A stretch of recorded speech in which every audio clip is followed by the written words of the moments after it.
Halo. Oya, Side kama Side. Niambie Kimwaga. Sikia sasa, leo na bonge la mchongo. Kwanza Side, unajua kubeti? Kubeti? Ndiyo, kubeti. Ndo kufanya manini sasa? Haya, kuweka mkeka sasa. Mkeka tena. Nimefutulia sana mwezi wa Ramadhani ule. Sasa mkeka huo. Wa Kimwaga ushavuta. Yaani mimi nisijue mkeka. Haya, sikia sasa, achana na hizo fujo. Unawafahamu Staff Furniture? Umesema staff nini? Staff Furniture. Ni Staff Furniture. Staff Furniture. Haya, umo. Sasa utaingia Instagram, utaitafuta page ya Staff Furniture, utaifollow, afu DM utatabiri kundi la Simba atapangwa na nani na kundi la Yanga atapangwa na nani. Kutuma ni mara moja tu. Kipatia tu Laki1 ya kwako. Kwa hiyo ni kutabiri vikoba vya Simba, eti vikoba tena. Halo. We Side, hasa kwani umeacha kumchumbia Chiku? Hata kama ingekuwa ni wewe. Hebu ona. Baba yake anauza majeneza. Kaka yake anafanya kazi mochwari. Alafu kibaya zaidi, nyumba yao iko karibu na makaburi. Umeona kama mtiririko wako? We Side, yaani ni swala la kusogeza tu. Sasa hapo inahusiana nini na kumchumbia Chiku? Yaani nijaa kabisa kwenye mfumo. Siwezi. We Side. Familia uko wapi? Mimi sipo. Upo nyumbani? Sipo nyumbani. Upo wapi sasa, kazini au? Huko sipo. Au upo kijiweni? We bwana, mimi sipo kokote. Haupo kokote?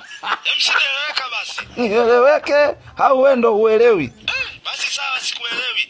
Niambie upo wapi? Hivi wewe mbona mgumu kuelewa wewe?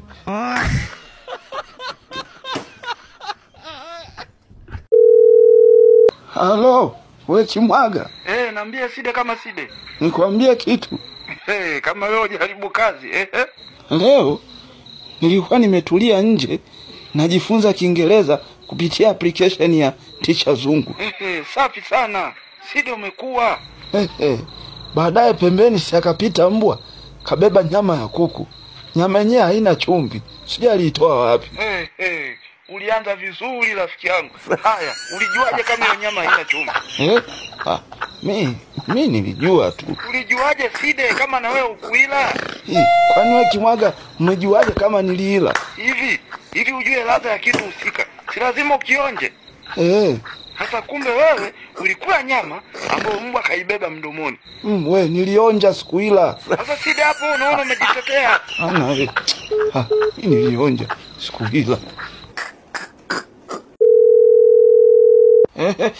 We Kimwaga. Naambia Side kama Side. Eti huku kuna tetesi zimezagaa. Zinasema eti wewe umefariki. Eti ni kweli umefariki? Side, ningekuaje naongea na wewe kama ni hivyo? Wewe jibu swali. Lisemwalo lipo ujue. Haya, sasa nikuulize swali. Kwani hapo unaongea na nani? Si marehemu mtuhumiwa. Amekata. Huyu haukafariki, ananificha. Takuwa ananificha au.